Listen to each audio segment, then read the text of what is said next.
पढ़ना शुरू किया जाए। क्या चीज? आज पढ़ लेते हैं पहले, उसके बाद बात होगी। देखिए, दिया है प्रश्न कि भारत के स्वर्ण भंडार के बारे में निम्नलिखित तथ्यों पर विचार करिए। अभी हाल ही में आरबीआई के अंदर संरक्षित स्वर्ण भंडार में क्या हुई है? वृद्धि हुई है। ध्यान दीजिएगा, गोल्ड का रेट इतना तेजी से बढ़ रहा था कि लोगों ने बहुत तेजी से गोल्ड में इन्वेस्ट किया। ध्यान रखिएगा, आरबीआई ने अपना एक डेटा जारी किया है कि भारत का स्वर्ण भंडार अक्टूबर 2025 में इतिहास में पहली बार 100 अरब डॉलर के आंकड़े को क्या कर गया है? पार कर गया है। ये बात ध्यान रखिएगा। कथन अपने आप में सही है और उत्तर पे क्वेश्चन पे लगा लीजिएगा इंपॉर्टेंट, इंपॉर्टेंट लगा लीजिएगा। और ये ऐसा पहली बार हुआ है। और ये डेटा किसके द्वारा जारी किया गया? तो आरबीआई द्वारा। ध्यान दीजिएगा, डेटा किसके द्वारा लाया गया? तो ये डेटा जारी किया गया है रिजर्व बैंक द्वारा, आरबीआई द्वारा जारी डेटा के अनुसार। आरबीआई द्वारा जारी डेटा के अनुसार ध्यान दीजिएगा, जो रिजर्व है स्वर्ण रिजर्व, इसमें वृद्धि देखी गई है। और भारत का, ध्यान रखिएगा, भारत के इतिहास में स्वर्ण का भंडार 100 अरब डॉलर के क्या हो गया है? पार हो गया। अक्टूबर 2025 में भारत के कुल भंडार में सोने का हिस्सा लगभग 20% था। ध्यान दीजिएगा, भारत के संपूर्ण भंडार में सोने का हिस्सा, ध्यान रखिएगा, 14.6%। 14 दशमलव कितना? तो 6%। यानी स्टेटमेंट दूसरा आपका थोड़ा मिस्टेक है, गलत है। लिख लीजिएगा, उत्तर कौन सा सही हो जाएगा? केवल ए हो जाएगा। बनाइए, दूसरा स्टेटमेंट आपका 14.6% होगा, इसको ठीक कर लीजिएगा। बाकी पहला ठीक है। आरबीआई द्वारा जारी रिपोर्ट के अनुसार भारत के स्वर्ण भंडार में कितने अरब डॉलर के आंकड़े को पार कर लिया है? तो 100 अरब डॉलर के आंकड़े को पार किया। और कुल कितना भंडार दिखाया गया? तो 14.6%। इस बात को ध्यान दीजिएगा। अगर हम सोना की बात करते हैं, सोने की खपत में, खपत की बात करेंगे, खपत का मतलब होता है उपयोग। सोने के उपयोग में सबसे टॉप पे कौन है? तो भारत है। सोने के उपयोग में टॉप पर कौन है? भारत हो जाएगा, भारत। यानी सोने से बने आभूषण के लिए सर्वाधिक भारत के लोग पहनते हैं और खपत में सर्वाधिक भारत हो जाएगा। और जरा ध्यान दीजिएगा, सोने के अगर हम उत्पादन की बात करते हैं, सोने के उत्पादन में टॉप पर कौन हो जाएगा? तो दक्षिण अफ्रीका। कौन होगा? दक्षिण अफ्रीका। उत्पादन में पूछेगा तो साउथ अफ्रीका। और प्रश्न करेगा आपसे कि सर्वाधिक उपभोग कहां पे होता है? तो भारत के अंदर होता है। ये बात ध्यान दीजिएगा। 3-4 डेटा है। एक तो 100 अरब डॉलर को पार कर गया, रिजर्व कितना है ये ध्यान रखिएगा। उपभोग में टॉप पे कौन है? भारत। उत्पादन में टॉप पे है अफ्रीका। आगे प्रश्न दिया है कि किस अंतरिक्ष यात्री ने के आंकड़े के आधार पर शोधकर्ताओं ने हाल ही में बताया कि दक्षिण अटलांटिक विसंगति 2014 से विस्तारित हुई है।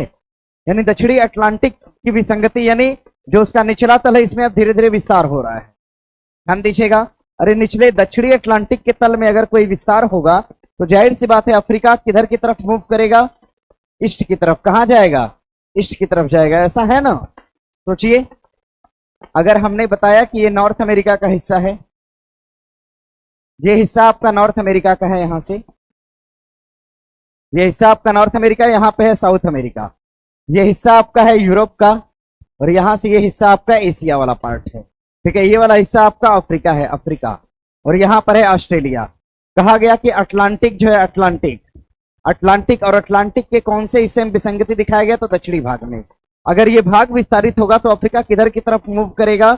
ईस्ट की तरफ। और ऐसा हुआ भी था इससे पहले, जब भारत नहीं बना था तो अफ्रीका का ये वाला हिस्सा, ध्यान रखिएगा, अटलांटिक महासागर में विसंगति की वजह से ही अफ्रीका का ये वाला हिस्सा टूटा और धीरे धीरे बहता हुआ कहां पे आके लग गया? तो एशिया के पास लगा। और जिसको आज हम क्या कहते हैं? तो भारत का नाम देते हैं।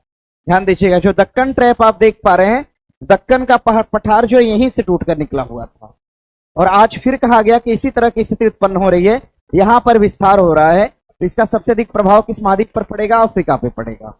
जरा ध्यान दीजिएगा, इस तरह की रिपोर्ट को किसने पेश किया है? तो इस तरह की रिपोर्ट को पेश करने वाली संस्था का नाम हो जाएगा ईएसए। क्या नाम होगा?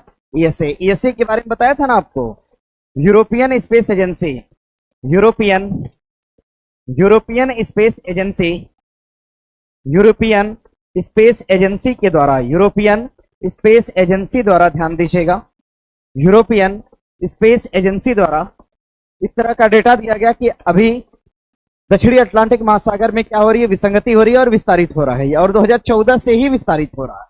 आगे अगर हम नासा की बात करते हैं, नासा का ध्यान रखिएगा, नासा का एक स्पेस एयरक्राफ्ट है, एक सेकंड, ऐसे नहीं, आर्टेमिस लिख देते हैं, आर्टेमिस सीधा। आर्टेमिस का संबंध किससे हो जाएगा, तो नासा से। और नासा कहाँ की कंपनी है, अमेरिका। नासा कहाँ की कंपनी, अमेरिका। नासा का एक प्रक्षेपास्त्र केंद्र बना है कहां पर, कैप कैम्ब्रेल के अंदर। कहां पर, कैप कैम्ब्रेल के अंदर नासा का एक प्रक्षेपण केंद्र है, जो कि पड़ता है कहां पर, यूएसए के अंदर। आगे अगर हम जाक्सा की बात करेंगे, जाक्सा का संबंध कहां से हो जाएगा, तो जापान से। कहां का होगा, जापान का। और CNSAE कहां का हो जाएगा, कोरिया का। कहां का होगा, कोरिया की कंपनी हो जाएगी, ध्यान दीजिएगा। और इसरो कहां का है, भारत का। इसरो कहां का है, भारत का। आगे प्रश्न दिया है कि सुल्तान जोहर कप 2025 के संदर्भ में निम्नलिखित कथनों पर विचार करिए। भारत ने टूर्नामेंट में रजत पदक जीता, बात अपने आप में क्या है, सही है। ऑस्ट्रेलिया ने सुल्तान जोहर कप 2025 वाली ट्रॉफी जीती, ये कथन भी अपने आप में क्या है, सही है।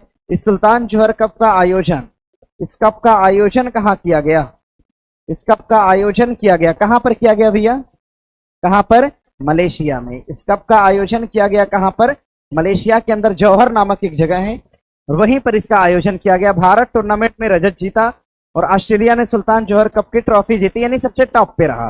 कथन दोनों अपने आप में क्या है, सही है, नोट कर लीजिएगा। आगे प्रश्न दिया है, अक्टूबर 2025 में रक्षा मंत्री राजनाथ सिंह ने ब्रह्मोस एकीकरण और परीक्षण सुविधा में निर्मित ब्रह्मोस मिसाइल के पहले बैच को हरी झंडी दिखाया है।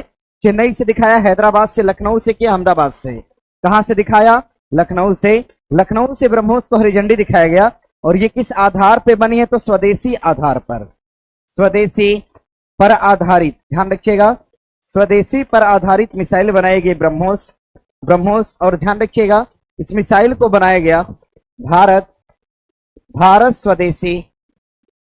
भारत स्वदेशी निर्माण कार्यक्रम, भारत स्वदेशी निर्माण कार्यक्रम, ध्यान रखिएगा, ये लाया गया था सन 2019 में।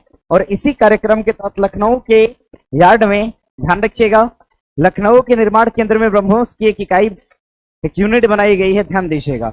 और लखनऊ में कहां पर, कोई बताएगा, लखनऊ में भी कहां पर पूछेगा तो क्या बताएंगे, किसी के पास जवाब हो तो बताए, पढ़ा हो तो इसको नोट कर लीजिएगा। बाकी हम चेन्नई की बात करते हैं, चेन्नई से कन्याकुमारी हो जाएगा, चेन्नई से कन्याकुमारी। कन्याकुमारी के अंदर कौन सा ब्रिज है, ग्लास ब्रिज। कन्याकुमारी के अंदर कौन सा bridge, glass bridge. Glass bridge पूछेगा तो कन्याकुमारी में। आर्क ब्रिज पूछा तो कहां पे, जम्मू कश्मीर। अहमदाबाद की बात करेगा तो गिफ्ट शहर, क्या होगा, गिफ्ट शहर। और ध्यान रखिएगा, miss India conclave, miss world conclave, miss world conclave का आयोजन कहां पर होता है, हैदराबाद के अंदर। कहां पर, हैदराबाद के अंदर, ध्यान दीजिएगा। आगे प्रश्न दिया है, उत्तर लगा लीजिएगा, लखनऊ। आगे प्रश्न है कि निम्नलिखित कथनों पर विचार करिए। विश्व रजो निवृत्ति दिवस 16 अक्टूबर, 16 नहीं बल्कि 18 होगा, इसका आयोजन 18 अक्टूबर को, यानी स्टेटमेंट गलत है। विश्व खाद्य दिवस 2025 संयुक्त राष्ट्र के खाद्य कृषि संगठन की 75वीं वर्षगांठ है, 75वीं नहीं बल्कि 80वीं वर्षगांठ है, 80वीं वर्षगांठ मनाने जा रहा है। आप इसका अंदाजा ऐसे भी लगा सकते हैं, UN महासभा जो बैठक कर रहा है, ये भी तो UN का ही हिस्सा है। और ये कौन सी बैठक कर रहा है, 80वीं कर रहा है, 80वीं बैठक कर रहा है। इस हिसाब से आप अंदाजा लगा सकते हैं, लगा लीजिएगा। स्टेटमेंट दूसरा भी अपने आप में क्या है, गलत है, न तो एक सही है न ही दो सही। बनाइए। अभी FAO से हमने पढ़ा था, FAO की एक बॉडी है जो कि वनों का आकलन कर रही है। तो ध्यान रखिएगा, विश्व वन रिपोर्ट, विश्व वन रिपोर्ट को हाल ही में जारी किया गया, 2025 को हाल ही में जारी किसके द्वारा करा गया, तो FAO द्वारा करा गया।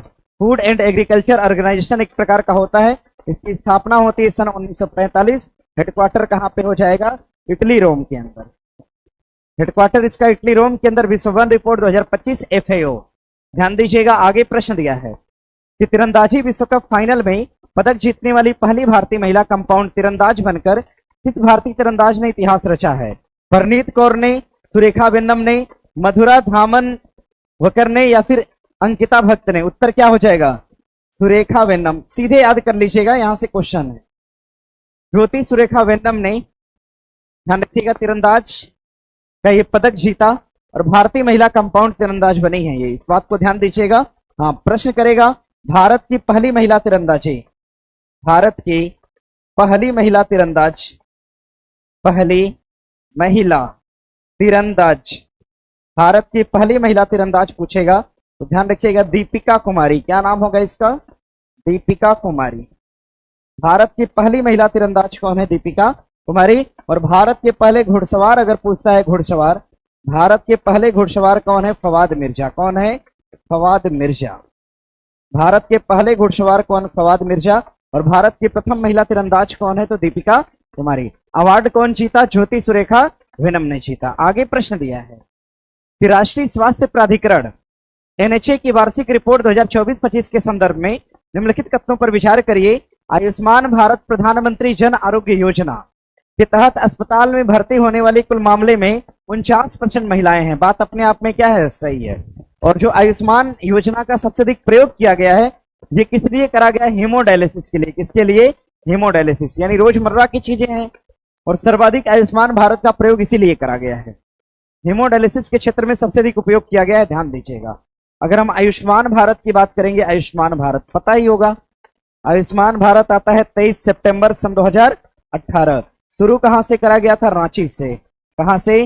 रांची झारखंड से इसकी शुरुआत की गई। और इसमें कितना पैसा? 5 लाख रुपया प्रति परिवार देने की बात की गई है। 5 लाख रुपया प्रति परिवार देने की बात की गई। और ध्यान रखिएगा, आयुष्मान भारत डिजिटल योजना, आयुष्मान भारत, आयुष्मान भारत सुना होगा आपने, आयुष्मान भारत डिजिटल योजना, आयुष्मान भारत डिजिटल योजना, यानी इसको डिजिटलाइज किया गया कब? सन 2025 में किया गया। सन 2025 में आयुष्मान भारत डिजिटल योजना आती है। और इसके तहत कहा गया कि भारत में जितने भी गीग वर्कर हैं, कौन से वर्कर हैं? गीग वर्कर, इनको डिजिटल स्वास्थ्य सेवा मुहैया कराया जाए। ध्यान दीजिए, उत्तर कौन सा हो जाएगा? 1 और 2 दोनों। आयुष्मान भारत के तहत 10,000वां औषधि केंद्र बनाया गया। कहां पर? आयुष्मान भारत के तहत 10,000वां औषधि केंद्र बनाया गया। कहां पर? देवघर के अंदर। कहां पर? देवघर के अंदर 10,000वां औषधि केंद्र बनाया गया आयुष्मान भारत के तहत। और ध्यान दीजिएगा, आयुष्मान कार्ड पूछेगा। आयुष्मान कार्ड की अगर हम बात करते हैं, आयुष्मान कार्ड, आयुष्मान कार्डों को वितरण करने में सबसे टॉप पर है यूपी। और सेकंड टॉप पे कौन है? बिहार है। सेकंड टॉप कौन है? बिहार है। आगे प्रश्न दिया है कि 30वीं सीनियर महिला राष्ट्रीय फुटबॉल चैंपियनशिप राजमाता जीजाबाई ट्रॉफी ये किस राज्य ने जीता? केरल ने, पश्चिम बंगाल ने, मणिपुर या ओडिशा? जीतने वाला कौन है? आगे प्रश्न दिया है, चंद्रयान 2 के क्लास पायलट ने चंद्रमा पर सूर्य के कोरोनल मास इंजेक्शन का पहला अवलोकन किया है। इसके प्रभाव का पहला अवलोकन लैंडर, रोवर और ऑर्बिटर, ये 3 वस्तुएं भेजी गई थी। चंद्रयान 2 की अगर हम बात करते हैं, चंद्रयान 2 की अगर हम बात करेंगे, चंद्रयान 2, चंद्रयान सेकंड की बात करेंगे तो लैंडर, क्या है? लैंडर। और इसमें क्या भेजा गया था? रोवर। और क्या भेजा गया था? ऑर्बिटर। क्या भेजा गया? ऑर्बिटर। ऑर्बिटर तो चल रहा था, काम कर रहा था, ठीक है। लैंडर का पैर टूट गया था, रोवर क्या हो गया था? खत्म हो गया था। ध्यान रखिए, लेकिन लैंडर में पायलट लगे थे, इसमें जो पेलोड था, पेलोड ये काम कर रहा है। और ध्यान रखिएगा, इसने क्या किया है? पृथ्वी के कोरोनल मास इंजेक्शन के प्रभावों का अवलोकन किया है। ध्यान दीजिएगा, कोरल सुने ना, कोरल चट्टानों पे उगते हैं, ठीक है। चंद्रमा पर जब इसने अवलोकन किया तो देखा कि कोरल पाए गए। कोरल का मतलब भाई जीव यहां पर हो सकते हैं। क्यों? अरे कोरल तो एक प्रकार का जीव ही है ना, यानी इसने अवलोकन किया कि जीवों की उत्पत्ति यहां पर संभव हो सकती है। और चंद्रयान 2 को जुलाई सन 2019 को GSLV MK3 M1 नामक रॉकेट का उपयोग करके प्रक्षेपात किया गया था। बात क्या है? सही है। दोनों कथन अपने आप में क्या है? सही है। बना लीजिएगा इसको। चलिए, कुछ छात्र अभी हमें राय दे रहे थे कि सर ऐसा करिए कि नया नया फैक्ट लाइए, पुराना वाला तो भैया नया ही तो है, नया है। ये मेरी इच्छा होती कि हम 2 साल 3 साल पीछे जाके आप लोग को हम बता देते हैं, समझ रहे हैं ना। मेरी जिम्मेदारी आप लोग को जनवरी से लेकर दिसंबर तक करंट अफेयर कवर करवाने की है, न कि 2024 कवर करवाने की है, न कि 2023 कवर करवाने की है। लेकिन मेरा मन होता है, पता होता है, तो मुझे लगता है कि बता देना चाहिए, तो हम पीछे जाके बता देते हैं। नहीं तो केवल आप लोग को हम पर डे का डेटा सेटिस्फाइड कर दें, जैसे ये है, चंद्रयान के बारे में पढ़ा के छोड़ दें, क्यों भी इसमें टिप्पणी करने जाए चंद्रयान पहला, दूसरा, तीसरा, चौथा, 5वां, क्या मतलब है? ठीक है, तो राय आप लोग उतना ही दीजिए जितनी आपके पास जानकारी हो, ठीक है। एक्स्ट्रा राय देंगे तो देखो फिर गड़बड़ सड़बड़ सब होगा, तो फिर आप ही लोग को मैनेज करना होगा, समझ रहे हैं ना। आप सभी लोग के दिमाग से अगर, सबके दिमाग से अगर चल के पेपर हम बनाए तो सोचिए कैसा बनेगा। ठीक है, तो ऐसा रिक्वेस्ट है आप लोग से, राय मत दीजिए, क्योंकि नहीं मानेंगे तो भी बुरा लग जाएगा। तो इस तरह की एक दो सूचनाएं मेरे पास थी, तो हम इसको एक्सेप्ट नहीं करते हैं, बाकी जो चल रहा है वो ठीक है।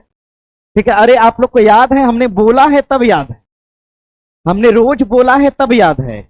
एक सप्ताह हम नहीं बोलते हैं लगातार, एक सप्ताह फिर अब तो आज तो नहीं बोले हम, पीछे का करेंगे। एक सप्ताह लगातार ऐसे ही प्रोसेस हम जारी, एक सप्ताह क्या, 3 दिन बाद क्लास बंद होगी, 3 दिन तक यही प्रोसेस जारी रखते हैं। आप लोग आइएगा, उसके बाद क्वेश्चन करते हैं आपसे, देखिए आप लोग बता पाते हैं। ठीक है, अगर बता लेंगे तो बढ़िया है, फिर तो हम नया ही पढ़ाते चलेंगे, पीछे का आप लोग अपडेट करते रहिएगा अपने से। आगे प्रश्न दिया है, अक्टूबर 2025 में अफगानिस्तान और पाकिस्तान के बीच युद्ध विराम के लिए किन देशों ने मध्यस्थता किया है? सऊदी अरब और ईरान, कतर और तुर्की, चीन और रूस, अमेरिका और यूएई। उत्तर क्या हो जाएगा? कतर और कौन? तुर्की। समझौता करा किसने? कतर और तुर्की ने करा। जरा इस बात को ध्यान दीजिएगा। हम बात करते हैं अफगानिस्तान और पाकिस्तान की। अफगानिस्तान और पाकिस्तान, ध्यान दीजिएगा। अफगानिस्तान और पाकिस्तान, यहां पर ध्यान रखिएगा, सामुदायिक हिंसा हुई, सामुदायिक हिंसा यहां पर हो गई। हिंसा, 2 प्रकार के समुदाय मुसलमानों के यहां पर सामुदायिक हिंसा हुई, और ध्यान रखिए इनके बीच में मध्यस्थता करने के लिए कौन गए? तो कतर और तुर्की। ध्यान दीजिएगा इस बात को। और इजराइल और किसके बीच? इजराइल और किसके बीच? तो ध्यान रखिएगा, ईरान के बीच मध्यस्थता यानी शांति समझौता कराने कौन गया था? अमेरिका। कौन गया? अमेरिका गया। आगे प्रश्न दिया है कि पुलिस स्मृति हर साल 21 जून को किस ऐतिहासिक घटना की याद में मनाया जाता है? कारगिल, 26/11/1959 का लद्दाख हॉट स्प्रिंग घटना, या ऑपरेशन ब्लू स्टार? क्या चीज? अच्छा, 1959 लद्दाख में हॉट स्प्रिंग की घटना के कारण पुलिस स्मृति दिवस मनाया जाता है। जरा ध्यान दीजिएगा, पुलिस स्मृति की बात करते हैं। पुलिस स्मृति, जरा ध्यान दीजिएगा, हुआ क्या था लद्दाख के क्षेत्र में? लद्दाख के क्षेत्र में सन 1959 में सीआरपीएफ पर हमला किया गया, और सीआरपीएफ के 10 जवान शहीद हो गए। इसमें सीआरपीएफ के 10 जवान इसमें शहीद हो गए, और इसी शहादत के दिवस को हम पुलिस स्मृति दिवस के रूप में मनाते हैं। कब? 31 अक्टूबर को। जरा ध्यान दीजिएगा। ऑपरेशन ब्लू स्टार सन 1984, इंदिरा गांधी पर हमला। इंदिरा गांधी ने खालिस्तान समर्थकों के विरुद्ध, खालिस्तान के विरुद्ध ऑपरेशन चलाया, जिसका नाम क्या रखा गया? Operation blue star. आगे कारगिल की लड़ाई पूछेगा, सन 1999। आगे मुंबई हमले की बात करते हैं। 26/11 सन 2008 में मुंबई के अंदर हमला हुआ था, और हमले का मास्टरमाइंड कौन था? मोहम्मद सईद बिन कसाब। मोहम्मद सईद बिन कसाब इसका नाम था, मोहम्मद कसाब इस हमले का मास्टरमाइंड था। जरा ध्यान दीजिएगा, उत्तर लगा लीजिएगा सी। आगे प्रश्न दिया है कि 2025 में 125वीं भारतीय फुटबॉल संघ आईएफए शील्ड किस टीम ने जीता? East Bengal FC, real Kashmir FC, या मोहन बगान सुपर जॉइंट? किससे जीता? तो मोहन बगान सुपर जॉइंट ने जीता। आगे देखिए प्रश्न दिया है, विश्व का सबसे ऊंचा चिनाब रेलवे आर्क ब्रिज के संबंध में दिए गए कथनों पर विचार करिए। इसका लोकार्पण प्रधानमंत्री द्वारा 6 जून 2024 को किया गया। 24 होगा, 6 जून सन 2025 को किया गया इसका लोकार्पण, यानी उत्तर 1 क्या है? सही है। इसके निर्माण में सहयोग भारतीय रेल, ऑफकॉन और डीआरडीओ शामिल है। बात अपने आप में क्या है? सही है। इस परियोजना का निर्माण उधमपुर श्रीनगर बारामूला रेल लिंक द्वारा किया जा रहा है। यह भी अपने आप में क्या है? सही है। और ये किस प्रकार का ब्रिज है? आर्क ब्रिज है। ध्यान दीजिएगा, जिसका आर्क जो है, आर्क जिसका आर्क कितना है? जिसका आर्क कितना है कोई बताएगा? 300 कितना? 59। इसका आर्क हो जाएगा 359 मीटर। मीटर है कि फीट है? मीटर। और इसकी लेंथ कितना हो जाएगा? तो ध्यान रखिएगा 1315। आगे पूछा है कौन सा सही है? सही कौन सा? 2 और कौन सा? 3 होगा। 2 और 3 सही है, ये गलत हो जाएगा यार। 2 और 3 सही कहीं है? उत्तर लगाए थे कि गलत हो गया था? चलिए आगे प्रश्न दिया है, हाल ही में अत्याधुनिक हथियारों से लैस एंटी सबमरीन तकनीकी पर विकसित पनडुब्बी आईएनएस अर्नला, अर्नला है ना मटेरियल में ऐसा? आईएनएस अर्नला यही है ना? को नौसेना में शामिल किया गया। कहां से? चेन्नई से, कोचीन से, पारादीप से कि विशाखापट्टनम से? कहां से शामिल किया गया भैया इसको? आईएनएस अर्नला को कहां से शामिल किया गया था? कहां से? विशाखापत्तनम से। सागरमाला परियोजना को कहां से चलाया गया था? चेन्नई से। सागरमाला परियोजना पूछेगा, सागरमाला परियोजना की शुरुआत कहां से करी गई? चेन्नई से।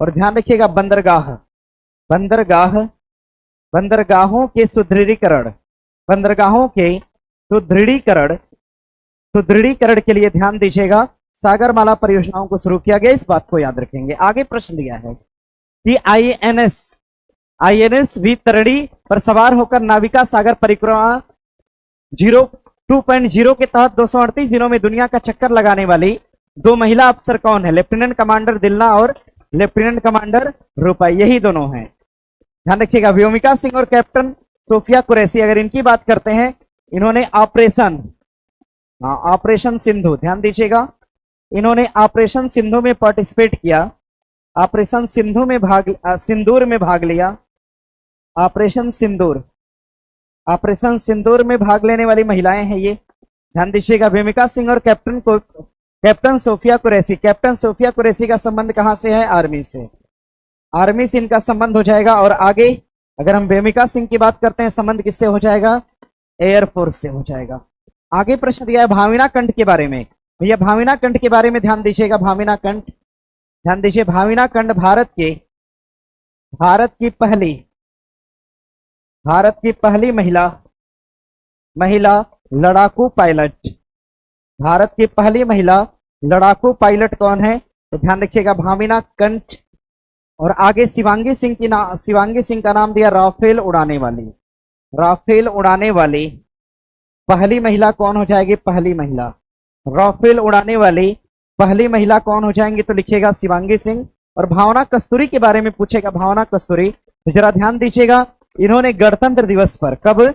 गणतंत्र दिवस पर बीएसएफ के पुरुष दल का नेतृत्व किया था। बीएसएफ के पुरुष दल का नेतृत्व करने वाली महिला कौन हो जाएगी? तो ध्यान रखिएगा भावना कस्तूरी। और मनु भाकर की बात करेंगे तो पेरिस ओलंपिक में, कहां पर? पेरिस ओलंपिक में पहला पदक कौन जिताया था? पेरिस ओलंपिक में पहला पदक भारत की तरफ से कौन जीता? तो मनु। नहीं पता है तो सीधे नोट करिए लिखकर।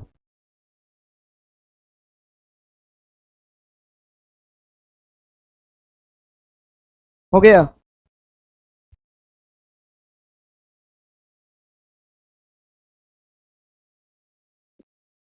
कितना हो गया? आगे बढ़े। आगे देखिए प्रश्न दिया है प्रतिभा सह योजना कहां पे शुरू किया गया? किसके द्वारा शुरू किया गया? किसके द्वारा शुरू करा गया? किसके द्वारा? ध्यान दीजिएगा किसके द्वारा शुरू करा गया? तो यूपीएससी द्वारा। किसके द्वारा? यूपीएससी द्वारा। इसरो की बात करते हैं, युविका कार्यक्रम की शुरुआत किसके द्वारा? इसरो द्वारा। और कहां पर? बंगलुरु में। युविका कार्यक्रम कहां? बंगलुरु में। आगे अगर हम सेबी की बात करते हैं, सेबी का एक पोर्टल था, कोई बताएगा कौन सा? मित्रा पोर्टल सेबी का है? लग तो नहीं रहा है देखने में, हो भी सकता है। आगे नीति आयोग के बारे में, राजकोषीय स्वास्थ्य सूचकांक जारी कौन करता है? नीति आयोग। आगे प्रश्न दिया है भारत का सबसे बड़ा ताला संग्रहालय कहां पर? बीपीएससी ने सवाल पूछा था, कहां पर होगा? अलीगढ़ के अंदर। सबसे बड़ा ताला संग्रहालय कहां पर लगाया गया? अलीगढ़ के अंदर। अगर हम कुशीनगर की बात करते हैं, कुशीनगर, तो ध्यान रखिएगा भारत की पहली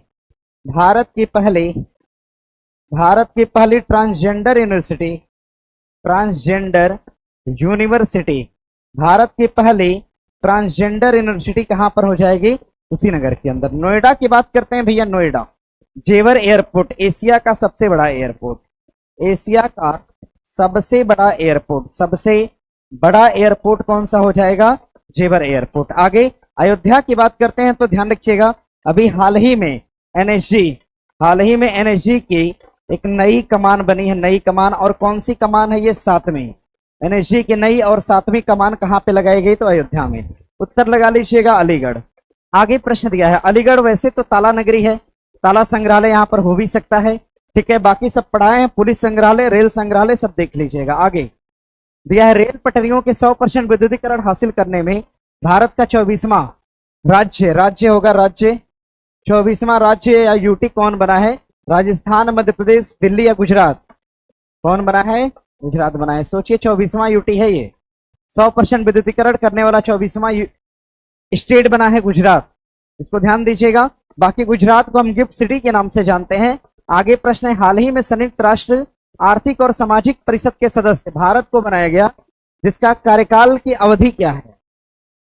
26 से कितना? 28। 26, 27 और 28 कितना साल? 3 साल। कितने साल के लिए जोड़ा गया इसमें? 3 साल। और इसमें जो भी देश जुड़ता है सामाजिक आर्थिक परिषद में, कै साल कार्यकाल होता है? 3 साल। लेकिन यूएन के अंदर जो भी देश जुड़ता है उसका कार्यकाल कितना होता है? 2 साल। और सामाजिक परिषद का कार्यकाल कितना? 3 साल। भारत को कब से कब तक के लिए? 26 से कब तक के लिए? 28 के लिए। क्लियर है ना इतना? चलिए नोट कर लीजिएगा। आगे बढ़ेंगे। प्रश्न दिया, हाल ही में राजस्थान और बिहार से संबंधित स्थल को रामसर में शामिल किया गया, निम्नलिखित में से कौन सा समूह सही उत्तर का चयन करता है? खींचन है ना, खींचन। मीनार भी है। ये दोनों कहां पर है? राजस्थान में है। और आगे उदयपुर और गोपुर कहां पे है? दोनों बिहार के अंदर। कहां पर? बिहार। जिसमें गोकुल झील कहां पे है? बक्सर में है। गोकुल झील कहां? बक्सर। और उदयपुर झील कहां पर हो जाएगा? तो ध्यान रखिएगा, पश्चिमी चंपारण में।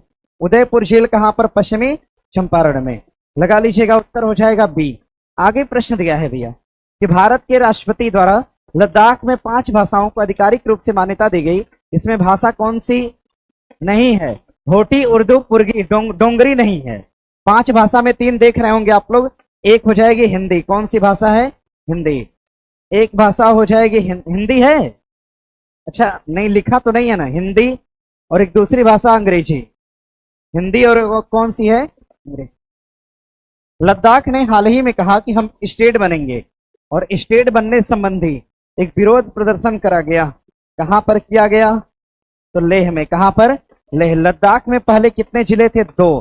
बाद में कितना जोड़ा? 5। अभी कितना हो गया? 7। आगे प्रश्न दिया है, भारत का स्वदेशी रूप से विकसित एआई मॉडल कौन सा है, जिसे भारत की 22 भाषाओं में टेक्स्ट, स्पीच और इमेज प्रोसेसिंग को एकत्रित करना है? डिजिटल भारत, भारत जेन, जेड जेन या भारत जेन? क्या हो जाएगा? भारत जेन। जेड जेन की बात करेंगे, इनका संबंध कहां से होगा? नेपाल। सोशल मीडिया पर बैन के खिलाफ, ध्यान रखिए, आंदोलन करने वाले कौन है? जेड जेन है। आगे प्रश्न दिया है, भारत का पहला ई वेस्ट रिसाइकलिंग पार्क कहां पर? इंदौर, सूरत, बेंगलुरु की नई दिल्ली?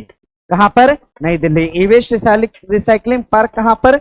नई दिल्ली। सूरत की बात करते हैं। Air quality index, air quality index में सेकेंड टॉप पर कौन है? सूरत। सेकेंड टॉप पे कौन? सूरत। और एयर क्वालिटी इंडेक्स में टॉप पे कौन हो जाएगा? इंदौर।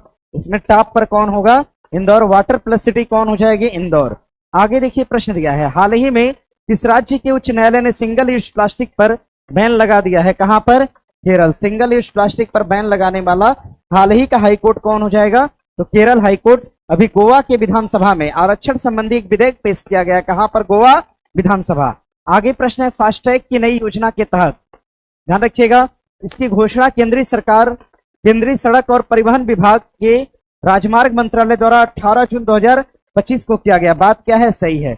इस योजना में एक मुफ्त राशि, वार्षिक भुगतान 3000 रुपए की राशि होगी। बात क्या है? सही है। ध्यान दीजिएगा, दोनों कथन अपने आप में क्या हो जाएगा? सही हो जाएगा। ये रहा आपका करंट अफेयर। और आते हैं, अच्छा अभी एक और है, वंदे भारत रेल रखरखाव डिपो कहां पर? बिहार, महाराष्ट्र, मध्य प्रदेश या राजस्थान? ध्यान रखिएगा। अभी नमो पार्क, नमो पार्क कहां पर? नमो पार्क कहां पे? राजस्थान। नमो पार्क कहां? राजस्थान के अंदर। और वंदे भारत रखरखाव डिपो कहां पे? राजस्थान। चिरंजीवी योजना कहां पे? राजस्थान।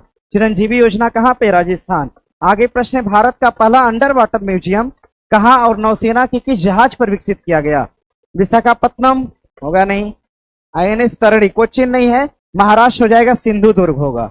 सिंधुदुर्ग महाराष्ट्र में। सिंधुदुर्ग महाराष्ट्र। और आईएनएस कौन होगा? तो गुलदार। आईएनएस गुलदार पर इसको विकसित किया जा रहा है। इस बात को ध्यान दीजिएगा। आगे बस इतना ही है। ठीक है, ध्यान दीजिए। देखिए करंट अफेयर जरा समझिएगा। आप लोग हमेशा नंबर दे दिए, इसका मतलब रोज आप लोग मैसेज करते हैं। आप लोग के हिसाब से व्यक्ति चल नहीं सकता, समझ रहे हैं ना? आपका सिलेबस 14 दिसंबर को खत्म करना है और प्रॉपर डिजाइन कर दिया गया है, समझ रहे हैं ना? सिलेबस ऑलरेडी डिजाइंड है। और बीच में आप लोग सोचेंगे तो खेल के बीच में नियम बदले नहीं जाते हैं, समझ रहे हैं ना? खेल के बीच में नियम बदलेंगे, पक्का हारने वाली कंडीशन आ जाएगी। ठीक है, अब सोचिए आज कोई स्टूडेंट किसी तरह का मैसेज करता है और कल फिर एक दूसरा छात्र किसी और तरह का एक्सपेक्टेशन मुझसे करता है। एक महीना बाद कोई छात्र कहता है कि सर ये नहीं वो, तो पॉसिबल है? कभी पॉसिबल नहीं है। समझ रहे हैं ना? तो जरा समझिए, इतना अच्छा यार विधान बनाया गया है आप लोग के लिए। करंट अफेयर मुझे नहीं लगता कि इससे बेहतर, पता नहीं है नहीं, मुझे नहीं पता, लेकिन जहां तक हम जितनी मेहनत करते हैं इससे बेहतर तो नहीं होगा। समझ रहे हैं? क्या बोले? फिर से बोलो, तेज बोलोगे तब ना सब सुनेगा। सुनिए सबकी, करिए अपनी। जब ये सब सुनाता है तो बुरा लगता है, समझे? हाँ, सुनाते हैं जब, सब राय देंगे कि सर ऐसे नहीं ऐसे होना चाहिए, यानी आप सीधे मेरी मेहनत पे सवाल उठा रहे हो। ठीक है, तो ऐसा नहीं करना है यार। ठीक है, बहुत मेहनत आप लोग के लिए करते हैं, अगर मेरी वसूलों पे सवाल उठाओगे आप लोग तो देखो इसका परिणाम फिर तो ठीक नहीं होगा। एक क्लास बंद करके आप लोग को हम पढ़ाते हैं, कम से कम इतना समझा करिए। आज वो क्लास पिछले जब से हम बैच चला रहे हैं, आज कौन सा दिन है? 17 दिन है, 20 दिन है। ठीक है, 20 दिन से हम एक क्लास बंद किए हैं। कितना लॉस हुआ होगा स्टूडेंट को और कितना लॉस मुझे हुआ होगा ये हम समझ सकते हैं। समझ रहे हैं ना? और कितना बुरा नेगेटिव इंपैक्ट पड़ता है मेरी चीजों पर। क्लास बंद करने पर हम डांट सुनते हैं। समझ रहे हैं ना? क्लास बंद या आप लोग के बैच के लिए मैंने, अब देखो यही है कि अगर अच्छा किया जाए तो उसका परिणाम बुरा होता है, तो ऐसा नहीं होना चाहिए। समझ रहे हैं ना?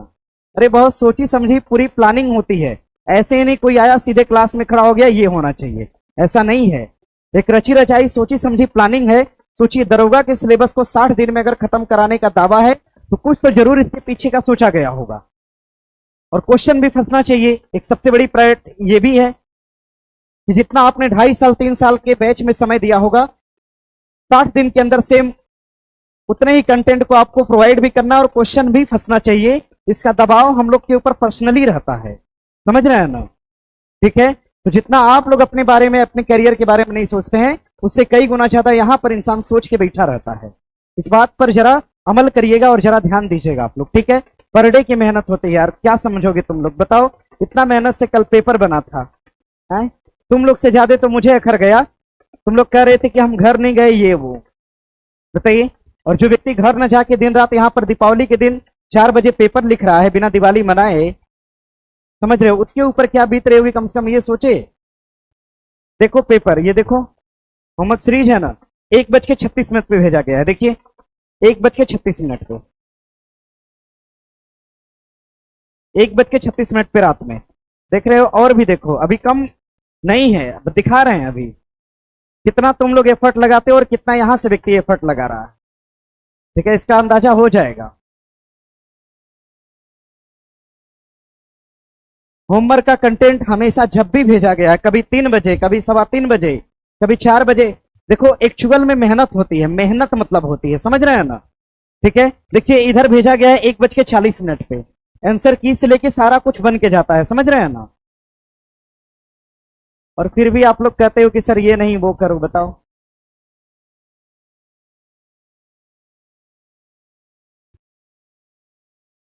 अभी एक छात्र बोल रहा था कि जब क्लास बंद करना था तो रोका क्यों फिर? ठीक है, क्लास मैंने थोड़ी बंद किया था यार। क्लास बंद करना होता तो हम पेपर बनाते, पेपर नहीं बनाते, सीधे टेलीग्राम में नोटिफिकेशन चला जाता कि क्लास नहीं है। काहे रात भर जग के पेपर बनाता कोई जब क्लास बंद करना होता? तो ऐसा मत बोला करिए आप लोग कभी। शब्द देखिए, शब्द ही है। ठीक है, प्रयास किया करिए कि कभी जो आपका हितैषी हो, आपके माता पिता हो चाहे कोई भी हो, अगर आपका उससे बेनिफिट हो रहा है तो आप उसके लिए अगर अच्छे शब्द नहीं निकाल सकते हैं तो शब्दों पर थोड़ा सा प्रतिबंध लगा के रखिए कि कम से कम एक बुरा शब्द उसके लिए तो ना निकल पाए जुबान से। समझ रहे हैं? नहीं तो देखो बात की ही बात है। समझ रहे हैं ना? फिर तो पैसे भी नहीं उस जगह पे मायने रखेंगे। इस बात को ध्यान दीजिएगा।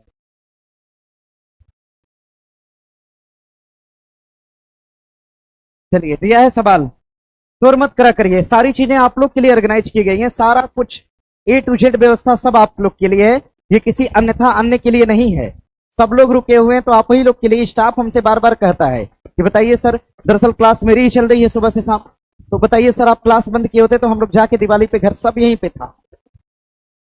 ठीक है, कल स्टाफ से सब झड़प कर लिया मिठाई खाने के चक्कर में। ये सब देखिए छोटी छोटी चीजें हैं यार, इनसे आप लोग कब बाहर निकलेंगे? और ऐसा खाली पटने में होता है, हमने और जगह पढ़ाया हुआ है। खाली केवल पटना में होता है। जो अच्छा करेगा उसके साथ छात्र बुरा कर देता है। तो इस प्रथा को बदलिए भैया, ठीक है?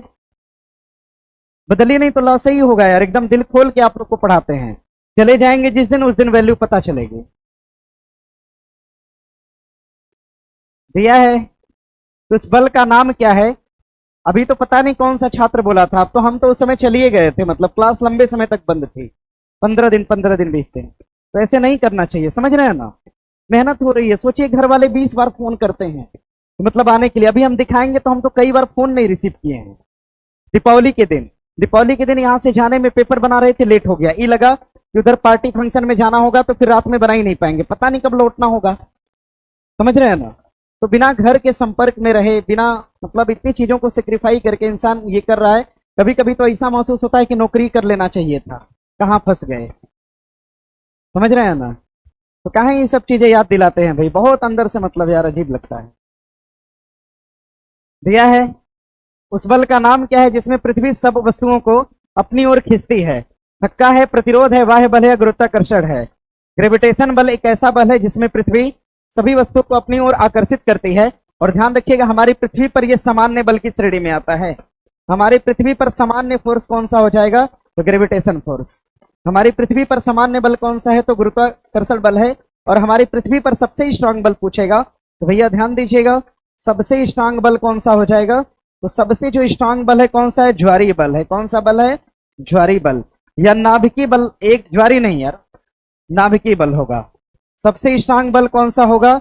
नाभिकीय बल। और सेकेंड स्ट्रांग कौन सा हो जाएगा? तो ज्वारीय बल होगा।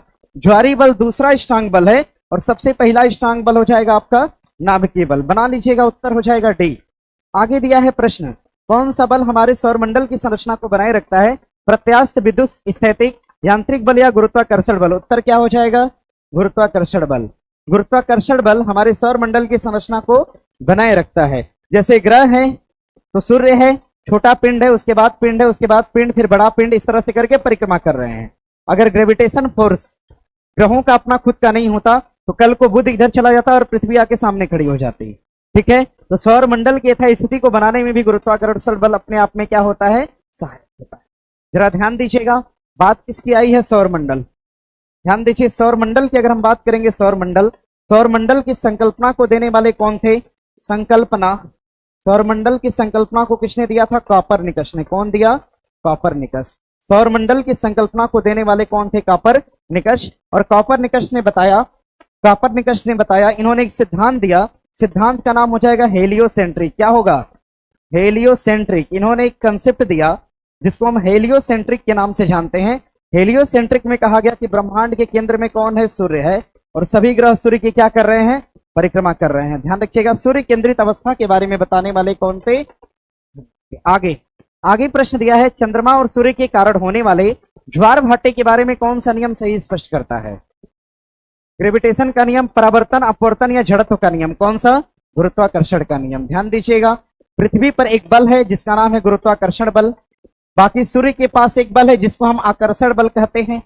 चंद्रमा का भी अपना एक खुद का कोई ना कोई बल होगा ही। ध्यान दीजिएगा, ये करते क्या है कि हमारी पृथ्वी पर इकट्ठा पानी को क्या करते हैं? अपनी तरफ खींचते हैं। ध्यान दीजिएगा, ये पृथ्वी पर इकट्ठा पानी को अपनी तरफ क्या करते हैं? खींचते हैं। अब पानी इकट्ठा पानी को खींचने के क्रम में ध्यान दीजिएगा, पृथ्वी पर पानी का सरफेस तो समान है। अगर एक जगह पानी उठेगा तो कहीं ना कहीं जरूर नीचे की तरफ दबेगा। यानी पृथ्वी के जल का अपने सामान्य सतह से ऊपर उठना क्या कहलाता है? ज्वार। सामान्य सतह से ऊपर उठना क्या कहलाएगा? ज्वार। और सामान्य सतह से नीचे जाना क्या कहलाएगा? भाटा। क्या कहलाएगा? भाटा। यहाँ की स्थिति भी क्या लग रही है? ज्वार। यहाँ की स्थिति क्या है? भाटा। यहाँ वाली स्थिति क्या है? भाटा। यानी एक समय में हमारी पृथ्वी पर दो ज्वार और दो क्या आते हैं? भाटा आते हैं। जरा ध्यान दीजिएगा, ग्रेविटेशन फोर्स कैसे काम करता है? सूर्य देखिए अपनी तरफ पृथ्वी को क्या कर रहा है? खींच रहा है। सूर्य के अंदर क्या है? मैग्नेटिक फोर्स है, चुंबकत्व बल के कारण पृथ्वी को अपनी तरफ क्या करता है? आकर्षित करता है। तो ध्यान रखिएगा, आकर्षण बल लगेगा, आकर्षण बल लगता है। इधर से चंद्रमा भी अपनी तरफ क्या कर रहा है? आकर्षित कर रहा है, आकर्षित। तो आकर्षण बल यहां भी लग रहा है, लेकिन पृथ्वी क्या कर रही है? दोनों को अपनी ओर क्या कर रही है? प्रतिकर्षित कर रही है। और प्रतिकर्षित करने वाला बल जो लग रहा है, ये कौन सा लग रहा है? गुरुत्वाकर्षण बल लग रहा है। ध्यान दीजिएगा, किसी भी वस्तु को पृथ्वी अपनी तरफ खींचती जब है उसमें कौन सा बल काम करता है? गुरुत्वाकर्षण बल काम करता है। उत्तर लगा लीजिएगा ए, सेटिस्फाइड कर दिया मैंने इसको। हाँ, परावर्तन का नियम अगर प्रकाश पे काम करेगा, प्रकाश पर, अगर परावर्तन का नियम प्रकाश पर काम करेगा तो प्रकाश एक सरफेस से टकराएगा और सीधा वापस लौट जाएगा। प्रकाश का सतह से सीधे वापस लौट जाना क्या कहलाता है? परावर्तन। अगर यही परावर्तन का नियम अगर साउंड पे काम करेगा तो साउंड में क्या होगी? प्रतिध्वनि होगी। क्या होगी? प्रतिध्वनि। और प्रतिध्वनि होने के लिए सरफेस का कितना मीटर होना चाहिए? 17 मीटर। कै मीटर? 17 मीटर। जड़त्व के नियम की बात करते हैं तो ध्यान रखिएगा, न्यूटन का कौन सा नियम है? पहला। और जड़त्व के नियम को देने वाले कौन थे? गैलीलियो। या फिर ध्यान रखिएगा इसको। बाकी अपवर्तन का नियम, कोई घटना अगर झूठी हो तो प्रकाश के संबंध में क्या होता है?